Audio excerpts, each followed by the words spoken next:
The Lord be with you. And with your spirit. A reading from the Holy Gospel according to John. Glory to you, O Lord.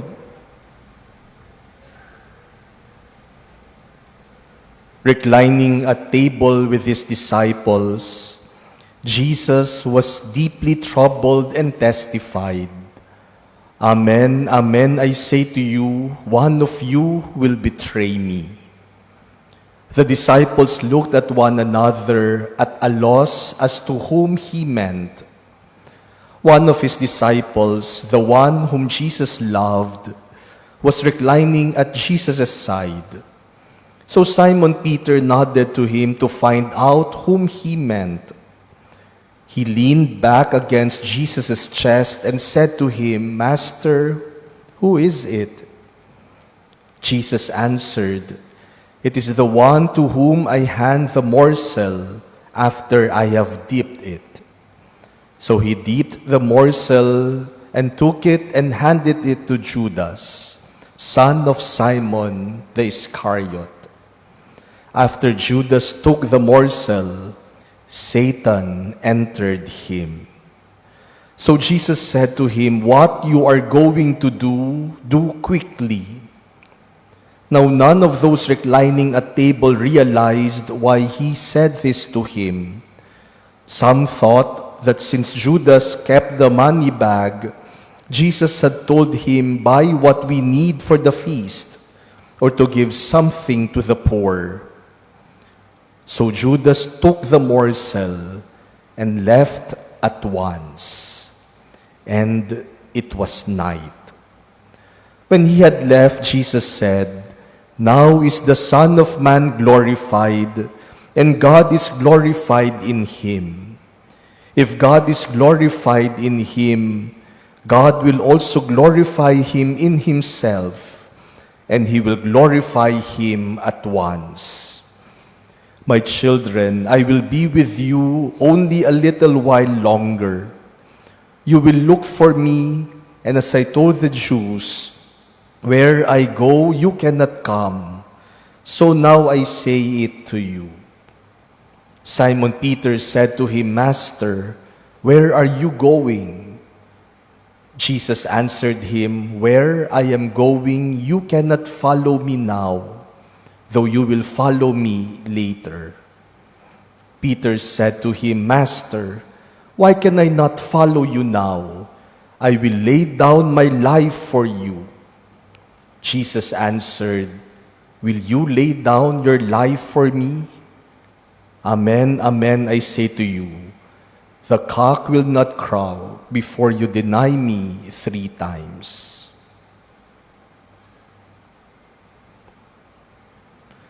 The Gospel of the Lord. Praise to you, Lord Jesus Christ.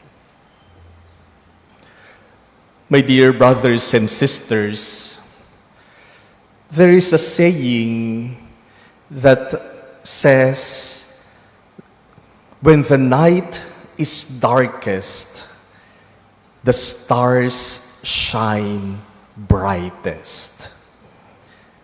And this is what our readings this Holy Tuesday are all about.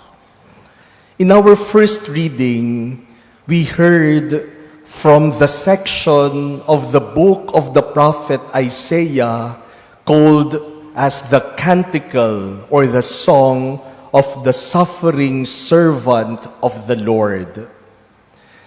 And we heard in our first reading how the suffering servant of the Lord laments because even though he labored and had been faithful to the Lord, he said, "It seems that I toiled in vain. For nothing, uselessly spent my strength. Ginawa ko naman lahat. Nagsumikap naman ako. Nagtrabaho ako ng mabuti. Ginawa ko ang misyon ko. Pero parang ang lahat ay nauwi sa wala."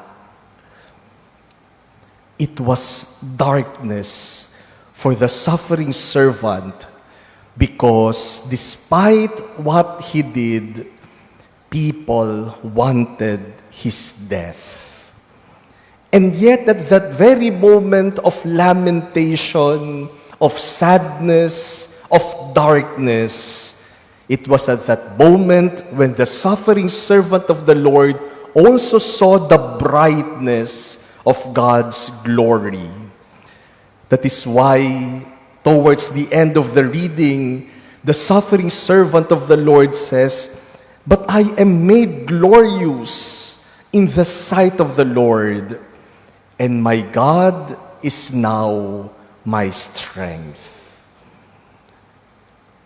When the suffering servant of the Lord was experiencing darkness in his life, it was at that moment when he saw the brightness of God's glory. And the suffering servant of the Lord in the prophet Isaiah is actually fulfilled in Jesus. In our gospel this Holy Tuesday, we are brought to the Last Supper. Jesus was celebrating the Passover with his disciples. And the gospel starts by describing what Jesus felt at that moment. While he was reclining at table with his disciples, Jesus was deeply troubled. Nababahala si Jesus. Nababagabag ang kalooban ni Jesus. And why was Jesus deeply troubled? Because he knew that night Judas will betray him. He knew that same night Peter would deny him.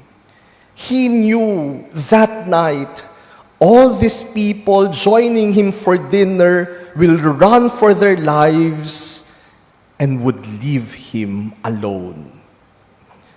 Just imagine how Jesus felt at that moment.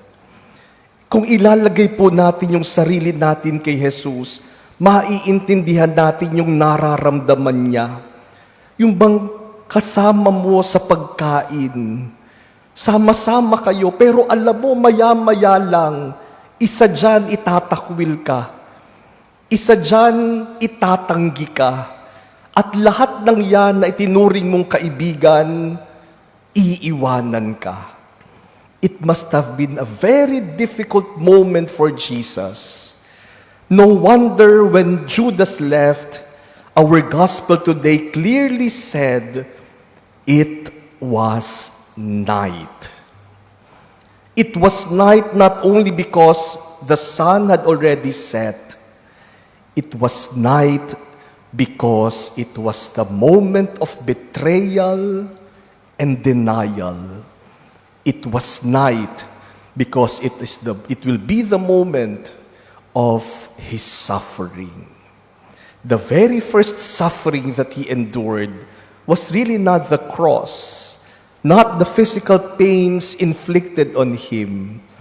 The very first suffering that Jesus experienced was the betrayal of the very friends he ate supper with. But at that moment of darkness, it was also at that moment when Jesus spoke of God's glory. After our gospel said, it was night. After Judas had left, Jesus said, now is the Son of Man glorified, and God is glorified with him. It may be darkness, but it was precisely in that darkness that Jesus saw the light of God's glory. You know, my dear brothers and sisters, many times our lives are also like a long, dark night. Ang buhay natin parang isang mahabang gabi. We experience darkness because of the many problems that we have. Problems in the family, problems in marriage, financial problems, problems in society.